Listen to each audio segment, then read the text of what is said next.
참 좋으신 우리 주님의 은총과 사랑이 오늘 이 자리에 그리고 페이스북 라이브를 통해서 이 예배에 동참하고 계신 모든 분들에게 함께 하시기를 빕니다.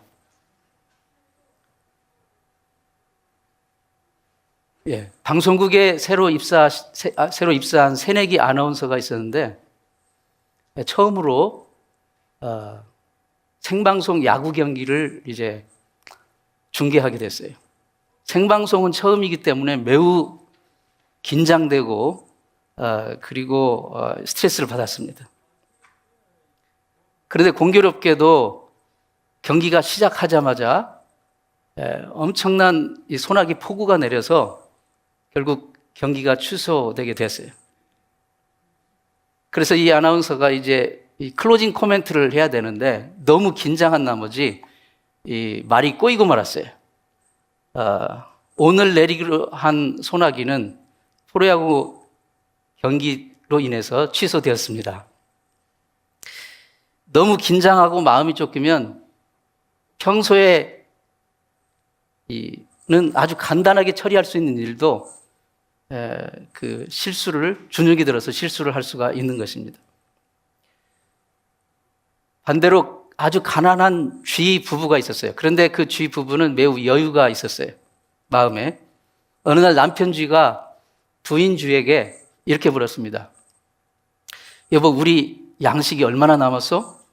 그러자 부인 쥐가 이렇게 대답합니다. 예, 지금 쥐꼬리만큼 밖에 안 남았어요. 그러자 남편 쥐가 이 부인 쥐에게 속삭이듯 이렇게 말했습니다. 그럼 우리 쥐도 새도 모르게 먹어버립시다. 여러분, 삶이 아무리 힘들고 어려워도 예수 그리스도를 믿는 믿음으로 담대함을 가지고 마음에 주님이 주시는 평안을 가지고 여유를 가지고 감사하며 웃으며 사실 수 있기를 축원합니다. 어느 설문조사에 의하면 미국인의 약 60%가 천국과 지옥이 있다고 믿는데요. 뭐 교회를 다니든 안 다니든 천국과 지옥이 있다고 믿는다. 그런데 그 천국과 지옥이 있다고 믿는 사람들 중에 95%가 자기는 지옥 가지 않는다고 믿는다는 거예요. 여러분은 오늘 세상을 떠나도 천국 간다는 믿음이 있으십니까? 어떤 일을 당해도 하나님이 인정하시는 그런 믿음이 있으십니까? 물론 사실 이런 질문은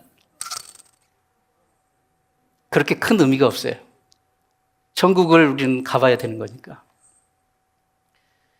그렇게 말하는 이 믿음의 근거가 무엇입니까? 때로는 우리가 믿음이라고, 성경에서 말하는 믿음이라고 생각하는 것 중에 자기가 살면서, 인생을 살면서 살아온 어떤 인간적인 경험에서 나오는 신념을 성경에서 말하는 믿음이라고 착각하는 경우가 있습니다. 우리가 머리하러 미용실 갈 때, 또 이발소 갈 때, 이 이발사가 내 머리를 깎아줄 거지, 내 귀까지 자르지 않는다고 믿기 때문에 우리는 머리를 맡깁니다. 그것은 성경이 말하는 믿음일까요? 아니면 신념일까요? 성경이 말하는 믿음이 아닙니다. 우리가 여러분 한국 방문하실 때 비행기 타잖아요. 오랜 장기간 타는데 내가 탄 비행기가 태평양에 떨어지지 않을 거라고 믿기 때문에 타는 거예요. 그렇죠? 그것은 성경이 말하는 믿음입니까? 신념입니까? 신념이에요. 신념이라고요. 우리는 때로는 이 성경에서 말하는 믿음을 내가 인생 살아가면서 쌓아왔던 인간적인 경험에서 나온 어떤 그런 신념이라고 착각하는 경우가 있습니다. 예수를 믿으면서 생각할 수 있는, 가질 수 있는 흔한 오해 중에 하나가 있습니다. 예수를 믿으니 하나님의 인도하심을 믿어요. 그러니까 하나님이 모든 걸 다 알아서 해주신다고 믿기 때문에 나는 아무것도 안 해도 된다. 나는 그냥 팔짱만 끼고 있으면 된다. 이것이 믿음일까요? 아닙니다. 하나님은 우리가 하나님을 믿는 믿음을 우리의 삶 속에 그 믿음을 살아내고 그 믿음을 행동으로 실천에 옮길 때 하나님 우리의 삶 가운데 하나님의 인도하심을 보여주는 줄을 믿습니다. 본문 신명기 32장 본문 11절 말씀 보면 마치 독수리가 그 보금자리를 어지럽게 하며 그 아기 위에 너풀거리며 그 날개를 펴서 아기 독수리를 받으며 그 날개 위에 그것을 엎는 것 같이. 본문에서 하나님은 어미 독수리가 아기 독수리를 어떻게 양육하는가 하는 아주 독특한 방법을 통해서 하나님이 우리의 삶을 어떻게 이끌어 가시는지, 인도하시는지를 보여주고 계십니다. 잘 아시겠지만 독수리 이 새끼가 둥지에서 있다가 어느 정도 크게 되면 어느 날 어미 독수리가 그 큰 날개와 그리고 강한 이제 부리와 발톱을 가지고 막 둥지를 어지럽히고 흔들고 이제 푸석거립니다. 흔듭니다. 그 이유는 이 새끼를 둥지에서 밀어내기 위해서입니다. 대개 독수리 보금자리, 독수리 둥지는 높은 산 막 높은 절벽 끝에 위에 그렇게 이 독수리 둥지가 있지 않습니까? 그런데 그 보금자리에서 갑자기 밀려난 새끼 독수리는 한 번도 날아본 적이 없기 때문에 어떻게 돼요? 당연히 곧장 천길낭떠러지로 떨어질 수밖에 없는 거예요. 이런 졸지의 황당한 상황을 만난 새끼 독수리가 무슨 생각을 하게 됐습니까? 아니, 요새 우리 엄마가 좀 굉장히 신경이 극도로 예민한 것 같더니, 드디어 미쳤나 봐. 이 독수리 죽네. 그러면서 아마 떨어지지 않겠어요? 황당할 겁니다. 그런데 이렇게 황당한, 이 새끼 독수리에게 보이기에는 황당한 이 일을 하는 이 어미 독수리의 의도는 무엇일까요?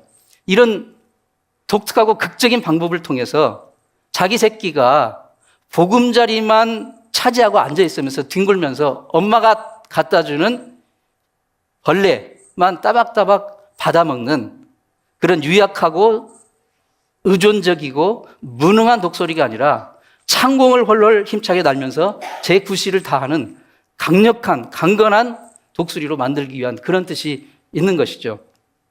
그렇다면 이런 상황 가운데 새끼 독수리가 해야 될 일은 무엇입니까? 둥지에서 떨어질 때 여느 독수리처럼 멋지게 나느냐 못 나느냐 그런 걸 신경 쓸 겨를도 없습니다. 새끼 독수리가 해야 될 일은 일단 날려고 날개를 퍼덕거려야 됩니다.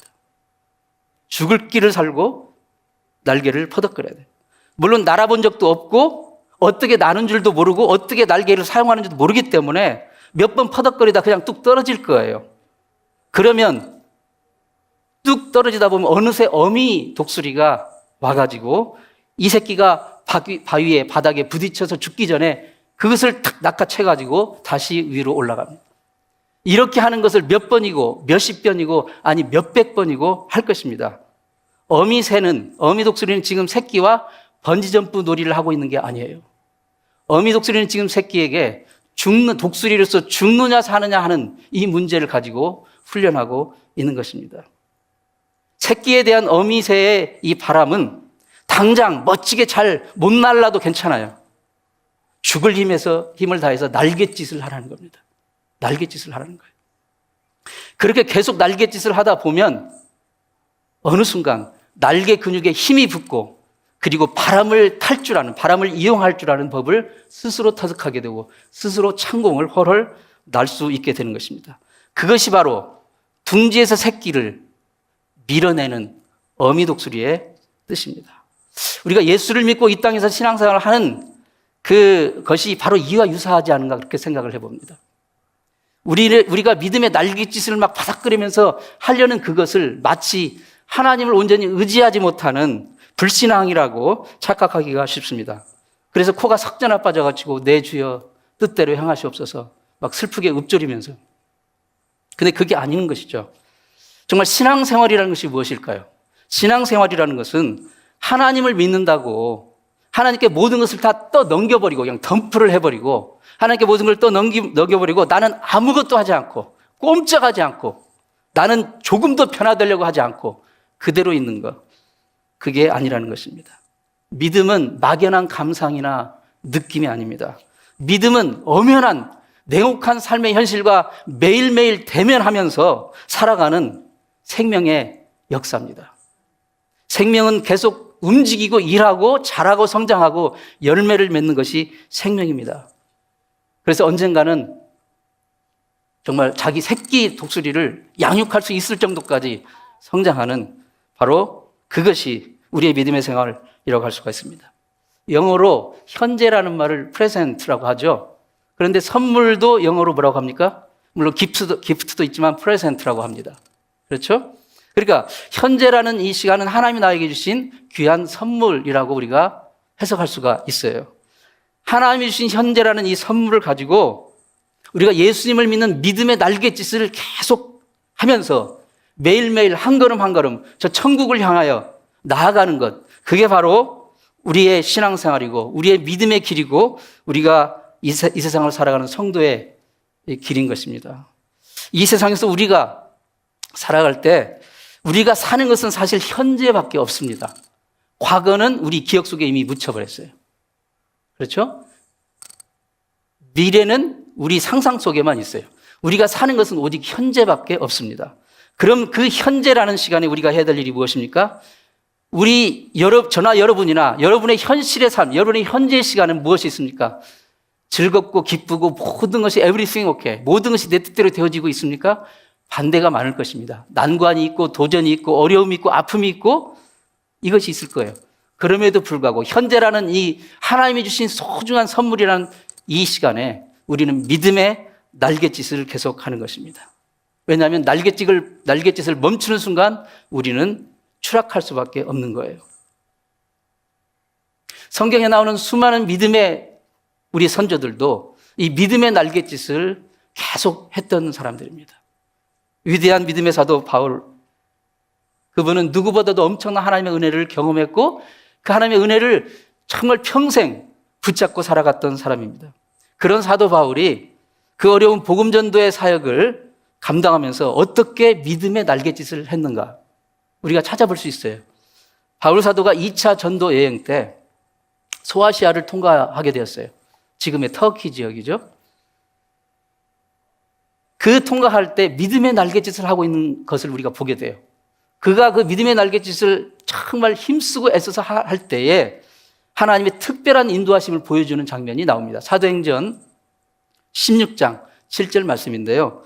바울 일행이 무시야 앞에 이르러 비두니아로 가고자 애쓰되 예수의 영이 허락지 아니하시는지라. 지금 여기 무시아는요, 당시 소아시아 지역인데 지금의 터키의 중서부 지역이에요. 그리고 비두니아는 중북부 지역입니다. 그러니까 여기서 이 비두니아 쪽으로 가려고 무진 애를 쓰는 거예요. 지금 믿음의 날갯짓을 하는 거예요. 사도 바울이. 자기 이 선교팀과 함께. 정말 모든 힘과 정력과 에너지를 다 써서 비두니아로 가고자 지금 애를 쓰고 믿음의 날갯짓을 하고 있는 거예요. 그렇게 믿음의 날갯짓을 하고 있는 그 바울 사도에게 주님은 바로 사역의 방향을 제시해 주십니다. 비두니아로 가지 말라. 대신 마게도니아로 건너가라. 마게도니아는 유럽의 첫 관문입니다. 마게도니아로 건너가서, 즉 유럽으로 가서 복음 전도의 사역을 하라는 하나님의 방향 제시가 있었습니다. 언제 하나님의 방향 제시가 있었습니까? 믿음의 날갯짓을 하고 있을 때. 여러분 인생에 어디로 가야지, 어떻게 해야지, 정말 확 막힌 어둠의 상황 같은 그런 상황에 처해 있을 때 여러분 가만히 있는 것이 아니라 믿음의 날갯짓을 하십시오. 그럴 때 하나님이 여러분에게 인생의 길을 제시해 주실 것입니다. 이렇게 해서 비로소 유럽의 복음의 문이 역사적으로 본격적으로 열리게 되었습니다. 마가복음 5장에 보면 정말 한 불쌍한 여인의 놀라운 믿음의 날갯짓이 나옵니다. 자, 예수께서 마가복음 5장의 상황은 어떤 상황이냐면 예수께서 회당장 야이로라는 그 회당장의 집으로 갑니다. 근데 그 회당장 야이로의 어린 딸이 죽을 병에 걸린 거예요. 그러니까 회당장이라면 당시에 상당히 권세 있는 사람이었어요. 막강한 영향력이 있는 사람이었는데 이 사람이 자기의 어떤 위치나 사회적인 소셜 스테이러스, 사회적인 위치나 그걸 생각하지 않고 자기 어린 딸이 죽게 되었으니까 그 모든 것을 다 내려놓고 이름 없는 나사렛 출신 청년 예수 앞에 달려 나온 거예요. 우리 딸이 죽어가고 있습니다. 살려주세요. 지금 뭐예요? 믿음의 날갯짓을 하는 거예요. 그래서 예수님이 이 회당장의 이 정말 간절한 믿음의 날갯짓을 보시고 그 집으로 가십니다. 그런데 예수님이 복음서에 보면 예수님이 사역하시는 어디를 가시든지 수많은 사람이 인산인해를 이루었어요. 왜요? 예수님의 그 소문이 정말 어떤 병이든 가져오면 다 낫게 하신다.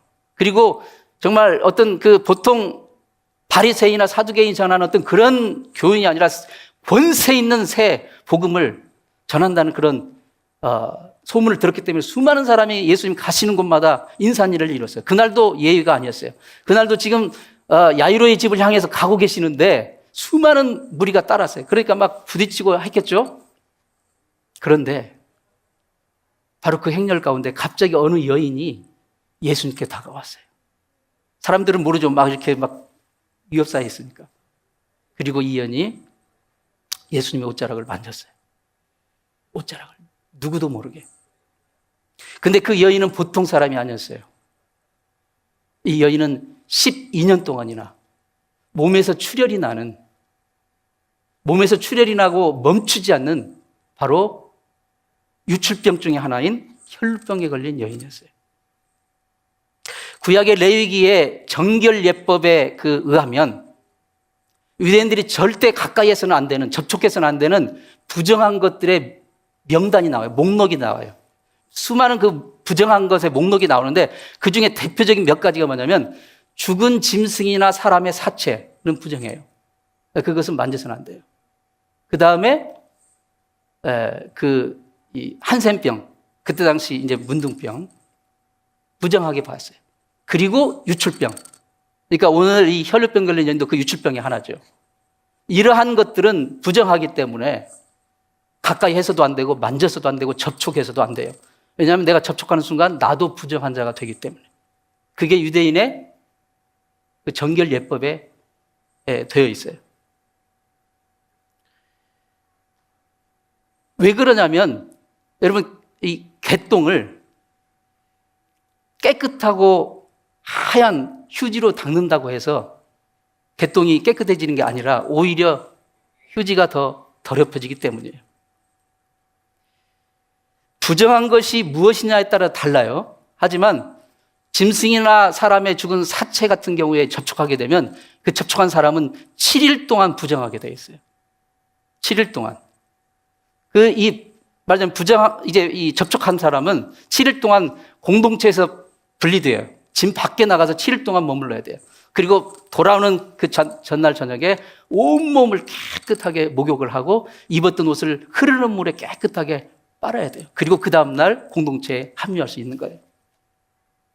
그리고 그 여타, 다른 그 부정한 것들을 접촉한 경우는 하루 부정하고 하루 또 떨어져 있고 그리고 똑같은 절차를 통해서 그 다음날 복귀를 하는 거예요.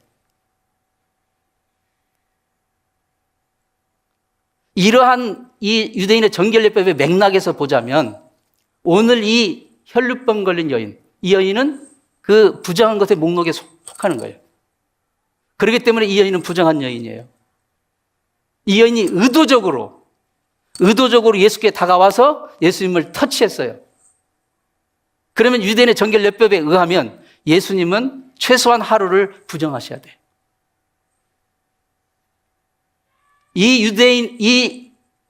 여인의 이 돌발적인 행동은 유대인의 정결예법상 절대 용납될 수도 없고 있을 수도 없고 그리고 돌에 맞아 죽을 수도 있는 그런 행동이에요. 왜냐하면 부정한 것이 자기에게 의도적으로 접근하면 유대인들은 돌로 쳐서 피하고 죽일 수도 있는 권한이 있어요.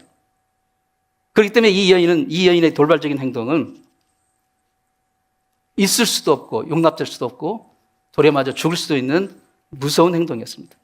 그러면 이 부정한 여인이 일부러 예수님과 접속했으니 유대인의 정결예법에 의하면 예수님이 부정하셔야 되는데 그런데 예수님이 부정하게 되셨습니까? 아니에요. 놀랍게도 예수님이 부정하게 되신 게 아니라 정반대로 부정한 이 여인이 정결케 되었습니다. 혈루병이 떠난 거예요.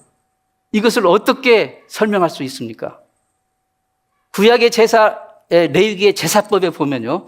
여러분, 레위기는 이걸 모르고 읽으면 정말 딱딱하고 지루하고 재미없는 책 중에 하나예요. 그러나 이걸 알고 읽으면 이 레위기처럼 귀하고 복되고 정말 우리 신앙생활에 정말 강력한 메시지를 주는 책이 없습니다. 거기 그 레위기 제사법에 보면 부정한 것에 접촉한 자는 당연히 부정하게 되는데 딱 하나의 예외가 있습니다. 딱 하나의 예외가 있어요. 그것은 바로 성막의 번제단이에요.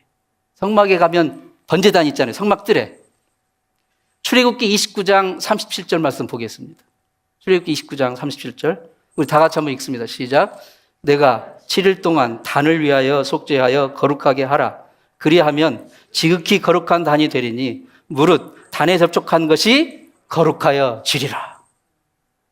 성막의 번제단은 무엇을 하는 것입니까? 여러분 잘 아시겠지만 죄인이 자기 죄 문제를 해결하기 위해서 짐승, 어린 양 같은 짐승을 가지고 와서 내 죄 대신, 나 대신 이 짐승이 대신 죽어서 그 피를 이 단에 뿌리는 것고, 뿌리고 죄 용서 받는 것이 바로 번제단이에요. 즉 1년 365일 동안 죄 대속을 위한 어린 양의 피가 늘 적셔져 있는 것이 이 번제단이에요. 죄를 대속한 어린 양의 피가 이 단을 정결하게 하고 거룩하게 하고 그 단에 접촉한 것은 무엇이든지 거룩하여 됩니다. 정결하게 되는 거예요. 그리고 그 제단의 뿔을 만지는 자는 그 죄사함을 받게 되는 거예요. 즉 죄인, 즉 부정한 자가 제단에 나와 제단에 접촉하면 정결예법에 하면 제단이 더럽혀져야 되는데 그게 아니라 유일하게 바로 이 제단은 어린 양으로 그 피로 정결해졌기 때문에 오히려 부정한 자가 이 제단을 접촉하는 순간 오히려 정결하게 되는 거예요. 거룩함을 입고 죄사함을 받게 되는 것이에요. 이 대속의 어린 양의 피가 뿌려진 이 제단, 그리고 그 피를 뿌린 어린 양, 이것은 장차 오실 세상 죄를 지고 간 하나님의 어린 양 예수 그리스도를 예표하는 것이었습니다. 그 어떤 죄인도, 그 어떤 부정한 자도 다른 사람을 만지면 그 사람이 부정하게 되지만 이 제단과 접촉하는 순간 죄사함을 받고 정결함을 입듯이 그 이 세상에 어떤 죄인도, 어떤 부정한 자도, 어떤 인생이 무너진 자도 예수 그리스도, 하나님의 어린 양 예수 그리스도 앞에 나와 그분과 접촉하게 되는 순간 바로 정결함을 입고 죄사함을 받고 생명을 회복하게 되는 역사가 일어나는 것입니다. 이 혈류병 걸린 여인은 내가 저분만 접촉하면, 아니 그분의 옷자락이라도 만지면 내가 살 것이다. 이 믿음을 가지고 그는 정결례법을 익히 알고 있어요. 누구나 유대인이라면. 그 정결례법의 지엄하고 무서운 그 장애물을 넘었어요. 그리고 사람들의 따가운 시선과 모욕과 비난과 심지어 죽임당할 수도 있는 그 위험을 감수하고 예수 앞으로 나온 것입니다. 그리고 그분과 접촉한 거예요. 그리고 그가 살게 된 것입니다. 이것이 바로 우리가 해야 될 날개짓입니다. 믿음의 날개짓이에요. 구체적으로 우리 삶 속에서 그럼 우리가 어떻게 믿음의 날개짓을 할 수 있을까요? 본문은 이 땅을 어떻게 묘사하고 있습니까? 황무지요. 그리고 짐승이 울부짖는 광야 같은 세상이라고 이 세상을 표현하고 있어요. 여러분 그렇지 않습니까? 여러분 지금 세상을 어떻게 아름답고 평온한 세상이라 할 수 있습니까? 팬데믹은 물론이고 정말 뉴스를 보세요. 눈을 들어 밖을 보세요. 이 세상은 황무지와 같고 짐승이 울부짖는 광야 같은 소식. 저 유럽에서는 지금 우크라이나, 소련이, 러시아가 지금 애니타임 침공을 할 기세이고. 여러분, 이 부르짖는, 짐승이 부르짖는 광야 같은 이 삶 속에 여러분은 어떤 어려움과 걱정과 괴로움과 아픔과 인생의 무거움을 지고 가십니까? 여러분의 그 지고 가신 어려움과 아픔과 괴로움, 무거운 짐을 다른 사람에게 가져갔을 때 그 사람이 여러분의 아픔과 어려움과 고난과 무거운 짐을 대신 해결해 주던가요? 여러분의 슬픔을 덜어주고 여러분의 무거운 짐을 대신 져 주던가요? 사람은 내가 무거운 짐을 지고 가서 뭔가 좀 도움을 받으려고 다가가면 혹시나 자기에게 무거운 짐을 떠넘길까 봐 피합니다. 부담스럽습니다. 마치 부정한 자가 나에 가까이 오면 내가 부정하게 될까 봐 돌을 던지고 피하는 것, 그와 같이. 그게 바로 이 세상입니다. 그러나 하나님은 오늘 어떻게 하나님 자신을 계시하고 계십니까? 황무지 같은 이 세상에서, 짐승이 부르짖는 광야 같은 이 세상에서 우리를 마다하는, 보호하시고 눈동자같이 지키신다고 말씀하고 계십니다. 우리 예수님 말씀하십니다. 수고하고 무거운 짐진 자들아, 병든 자들아, 부정한 자들아, 죄인들아, 내게로 오라. 내가 너희를 쉬게 하리라. 인생의 모든 괴로움, 아픔, 슬픔, 무거운 짐, 더러운 것, 부정한 것, 그것을 예수 그리스도 앞에 가져 나오시길 바랍니다. 그분의 옷자락을 만지십시오.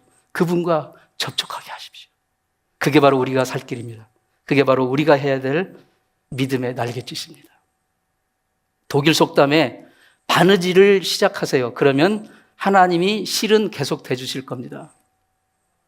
주차장에 차를 주차해 놓고 핸들을 아무리 꺾어도 차는 손톱만큼도 움직이지 않아요. 방향이 틀어지지 않습니다. 그러나 속도가 빨리 가든 늦게 가든 달리고 있는 차의 핸들을 꺾으면 방향이 틀어지는 거예요. 우리의 믿음도 그렇습니다. 나는 아무런 노력도 하지 않은 채, 아무런 믿음의 날갯짓도 하지 않은 채 가만히 있으면, 나는 이만큼도 변화되려고 하는 마음이 없으면서 하나님 축복해 주세요, 하나님 응답해 주세요, 하나님 병 고쳐주세요, 하나님 인생길을 인도해 주세요, 하나님 우리 자식이 속 썩여요. 자기는 변화될 생각이 아무것도 없으면서 하나님도 답답해 하실 것입니다. 우리가 계속 믿음의 날갯짓을 하며 믿음으로 행하며 나아갈 때 하나님이 저와 여러분의 길을 인도해 주실 줄로 믿습니다. 믿음의 날갯짓은 내 죄 사해 주신 예수 그리스도, 그 십자가 대속의 은혜를 마음속 깊이 담는 것입니다.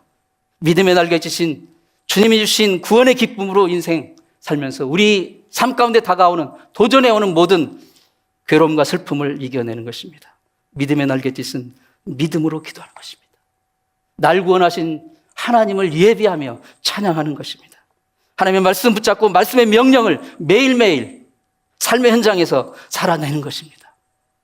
그 말씀을 통해 발견한 하나님의 음성에 순종하는 것입니다. 그게 바로 우리가 삶의 현장에서 해야 될 믿음의 날갯짓입니다. 세상의 모든 선입견과 장애물, 관습의 장애물을 뚫고 예수 그리스도 앞에 나와 그분의 옷자락을 만지고 나의 모든 문제와 인생의 모든 무거운 짐을 그분께 접촉시키십시오.